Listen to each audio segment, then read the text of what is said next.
as it unfolded, it's where you see, oh my, why would that person go behind my back and say things about me?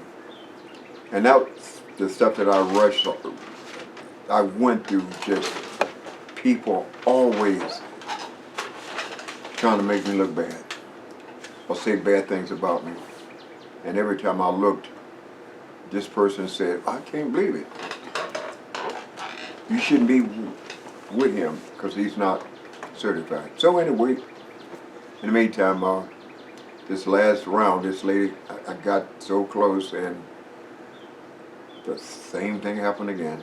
And I ended up going to the contest with the girl. She came in third. And that's old Rebecca Woody. She said, JJ, see, if you knew what you was doing, you could do a competition yourself. But since you don't know what you're doing, you can never do something like this. So you went through the phase. You did you started rehabilitating your body. You go through the phase, do the competition.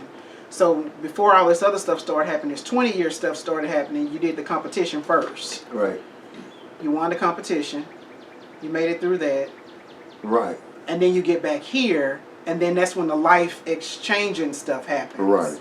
And the only reason I talk about Rebecca is Rebecca's the one that actually, put that dare on me. And I told her, you don't talk to me that way. And even though I'm not educated, I'm going to show you that I can do a competition. And then if you think my unorthodox training don't work, if I don't win, that means I don't know what I'm doing. So that was the trigger. That was the trigger. So now you're getting ready for competition. So it took me 12 weeks to get ready for the competition. And that was the most hardest thing I ever had to do in my life. Because the diet was the biggest part, and then trying to get the workouts in, and then I had all those clients. I'd be so glad when he get off that diet, man. That's all they talk about, that food he's got to eat, It's like 6,000 calories a day. Trying to get all that food in, trying to train all those people. And boy, let me tell you, my grandmother passed away, so I had to go to Texas. And I had to fix all my food. Got down there. Mom didn't understand I was on a competition diet. And she was, baby, I fixed all this here fat food. I can't eat it, Mom. And then your friends want to take you out and wine and dine you. Well, you can't drink alcohol, so you can't have fun with all your friends. So where was the competition at? Huh? The competition, now we get to the day of the competition. Where was the competition at? In Naples, Florida, right? That competition was in Springfield. In Springfield? Yeah. Okay. So I had to get ready, because I had to go up there a week before the show to get a place to stay, and then found a place up there to work out and until the show. So yeah, that was difficult because, like I said again, I'd never been to Springfield, and I ended up getting there. We had to weigh in and all that stuff, and oh man, that's when oh my God, I have to put this little suit on. Oh man, and walk out on stage in front of all those people gawking. Oh God, if you don't know if you've never done nothing like that, it's one thing when you see somebody on TV. But you walk out, put yourself out there naked in front of all these eyes. Well, I can only say this here, man. It took a lot of courage for me to do that. So I got out there, didn't have what they call stage presentation, but I got out there, did the mandatories, and got it all done.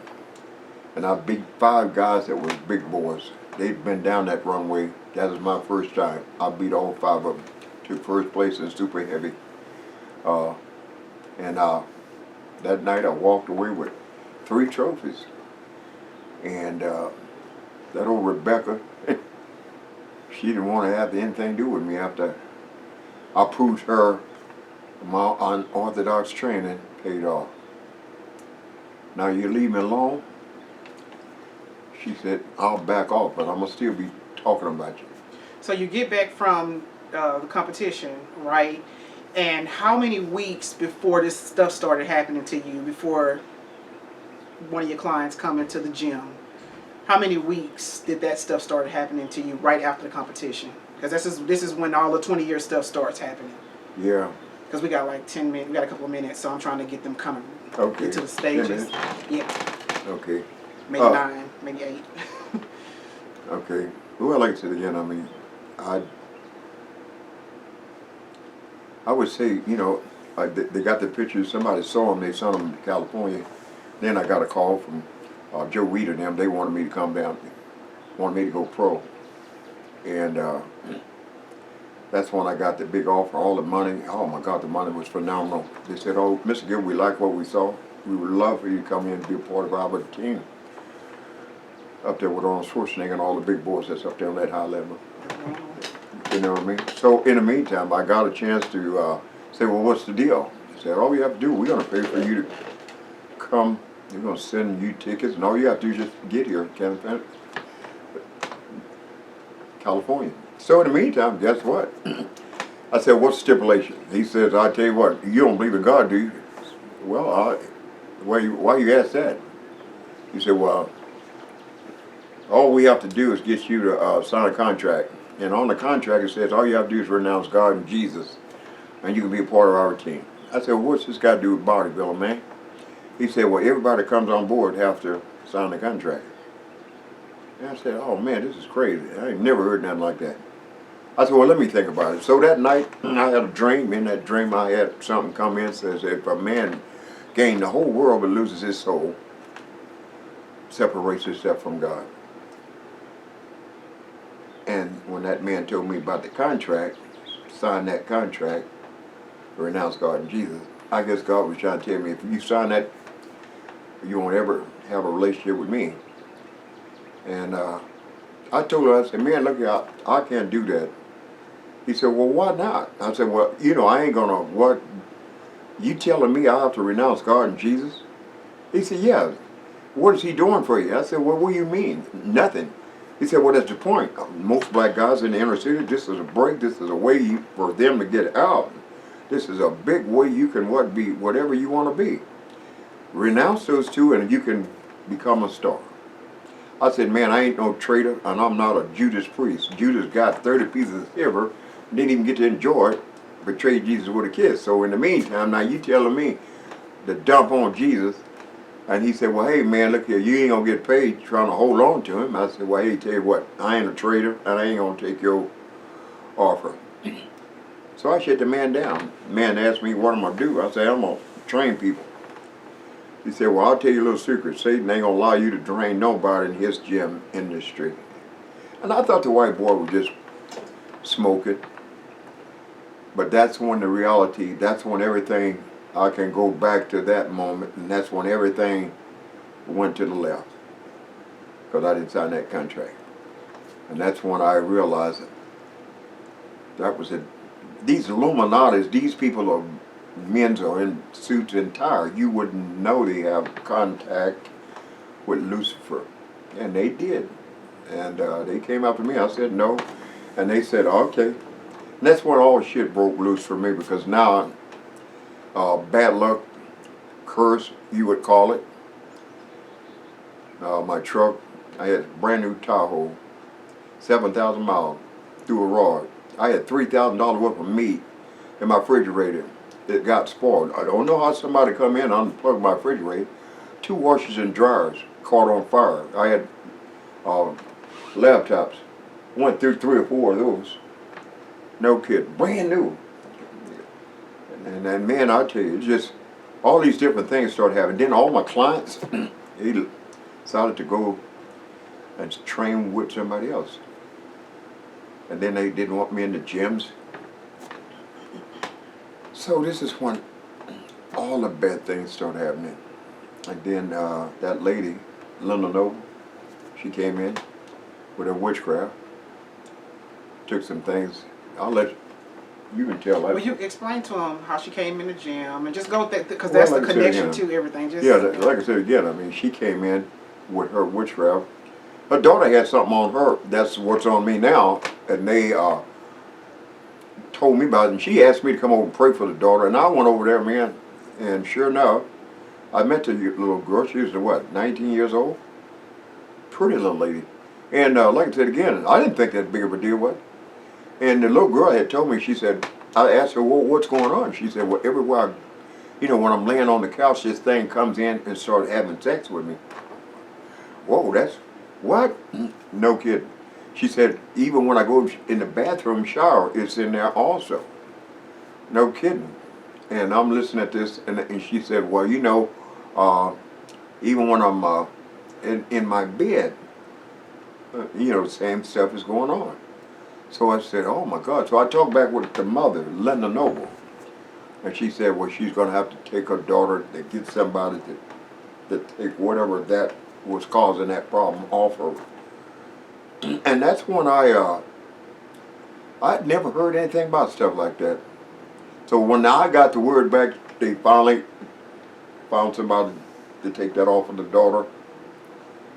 And I went back over there and saw the little girl. They had some other friends of hers. They was all around saying, how you feel? She's fine. About 3 weeks later, now the same stuff is starting to happen to me. No kidding. I'm sitting there on my bed, and all of a sudden, I feel something touching the back of my hamstrings, and I'm like, what is this? Well, I didn't think that big of a deal. But then when you was living in Foxcrest. Yeah. Right here on 152. Yeah, when I went out in the bathroom, I noticed, sitting on the Johnny, man, something coming in through my anus. I'm like, what is this? That freaked me out. I'm telling you guys, you don't have no idea. If you're a man, stuff like that don't happen to us like that. So in the meantime, I sat on that sofa in my home, and the same thing was happening there. I'm really freaking out. I jumped in my truck.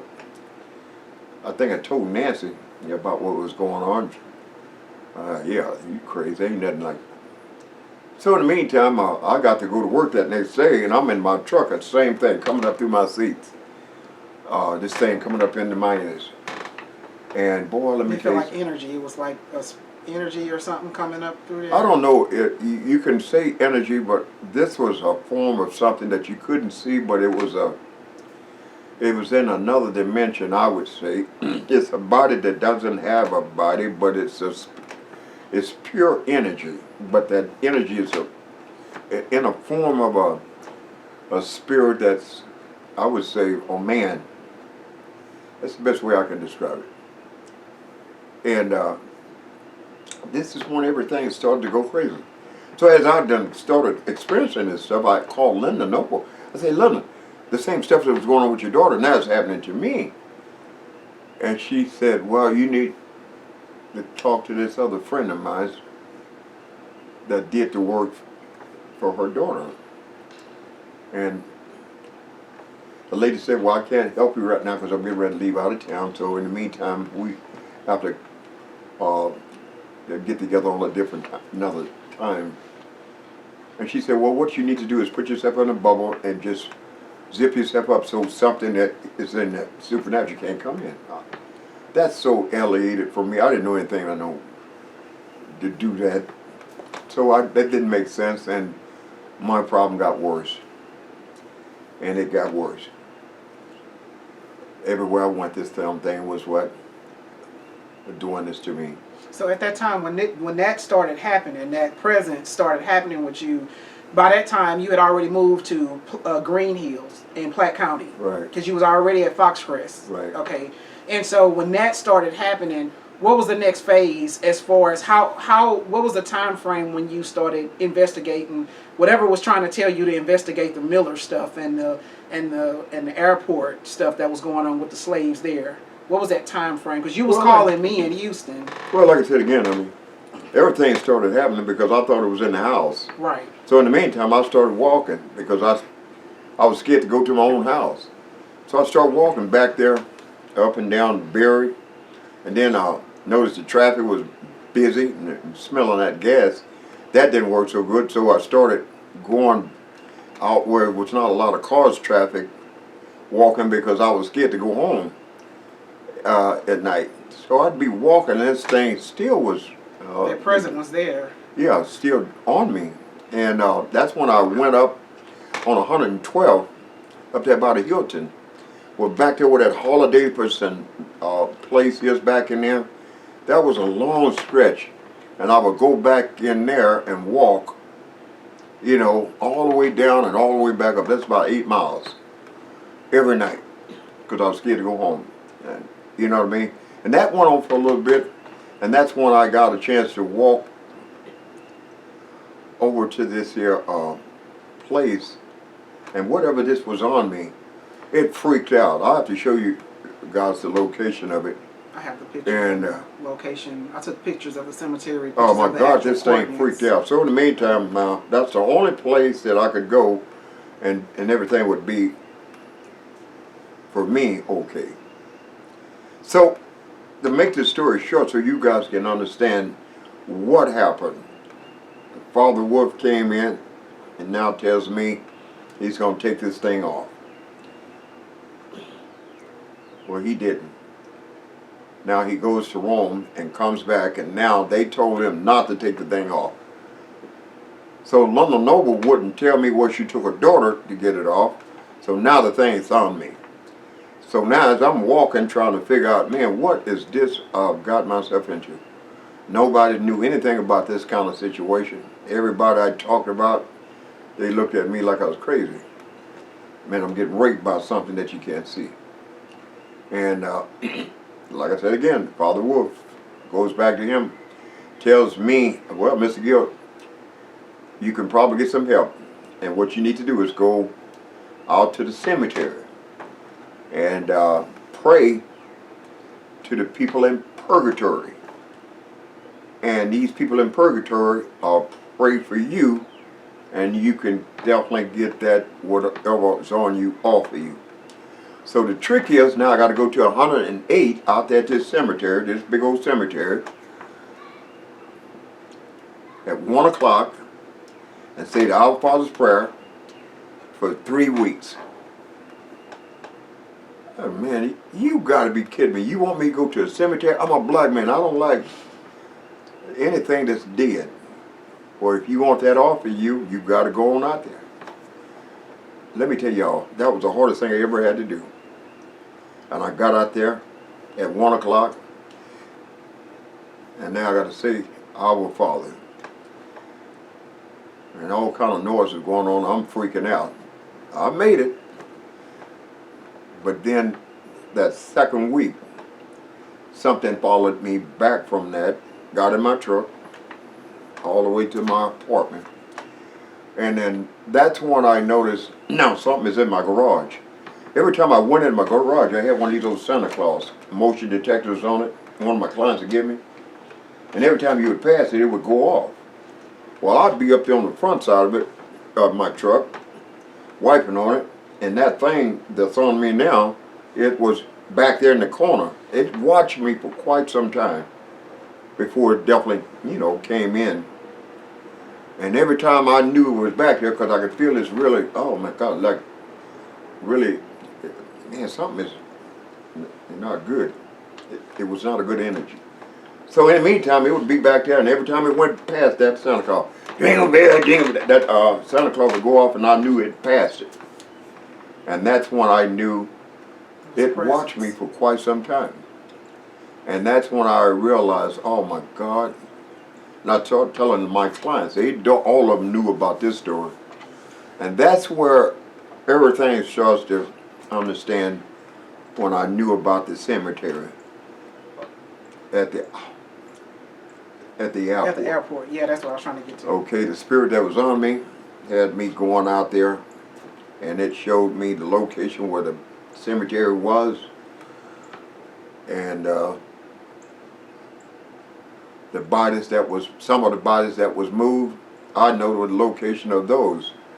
I mean, it showed me everything. I mean, the runway where they got the,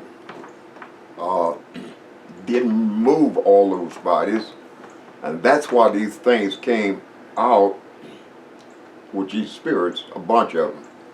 And they came out because that was holy grounds. And those people that built that airport put that over the top, and those spirits that's at that location, they very pissed off.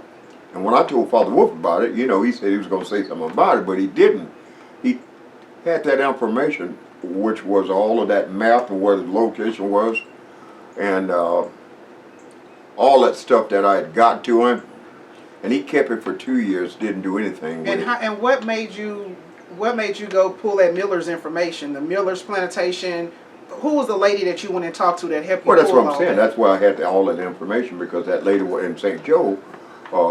Shirley Kimsey? Yeah, that's her. Yeah, that little old lady had me down for 5 and 6 hours, man. That little old lady had so much knowledge, man. She was something else. She was a talker, man. And she was like, oh my God. I didn't make her feel uncomfortable. She just unfolded and showed me the cemeteries, the black cemeteries, the white cemeteries. And then that one I said about the airport. She said, well, let me go see it. And she went and found a map. And it showed everything. Oh my God. And that was this spirit that was on me. That's the location that he knew. That's where those bodies, they didn't move. So when they pulled that runway, don't nobody know this secret. Don't nobody know they did not move those bodies. And that's why those spirits that's moving around that 100-yard radius, a lot of people don't know why people have committed suicide. A lot of people have definitely been walking in those trails, and these spirits are what just, man, people don't know that these things are definitely in all of those locations. So all the new homes and stuff that they're built out there, these things are coming in. Because I know this one night I got up and they was all around my freaking house. I was like, I looked out the window, man, they was all standing looking in. And then they was down in my basement, you know what I mean? And that one was saying, did you tell Father Wolf to tell the city they need to know about what they did to that cemetery? Because they didn't move those bodies. And that's why you got all that stuff going on with those people. A lot of people are dying, and some of them are committing suicide, all because of that cemetery. So when they was having all that stuff up at the airport, doors was opening and things was going on. A lot of the workers, they talked about it, but they didn't. They thought it was just a coincidence. But for even now, people that's in that location, I know 25 people have died, committed suicide, all because of those people, those spirits that's in that location. No kidding. So they got in me, my daughter, my grandson, my nephew, my son-in-law. They got it. Some is in my wife. We come from Texas. We came. They're in my wife, and that's why I was trying to tell everybody. Y'all just don't understand. And that was 2013. Y'all just don't understand. These things have got into all of my families, because they went back to that house. I wouldn't go back to it because I had so many experiences where I was in the bed and they was all around me. I couldn't get out. We had all you know what I mean? We had it, me and my husband, and I wanted my husband to be there because we had just got married and he was somebody outside of the family. So I didn't want to seem like this my daddy's girl. She just believed in everything. I really wanted to take it to a scientific thing and do process of elimination, just make sure we all wasn't losing it or whatever. I really wanted somebody on the outside. And my husband laid there in the bed, and we had so many nights where we had what's the name of it, where you can't move, you can't even get up. So it's like somebody is holding you back. And on the side, and I don't never have these kind of dreams or anything like that. And on the side, it was a guy standing like he had a pilgrim outfit on, and he was telling me to get out.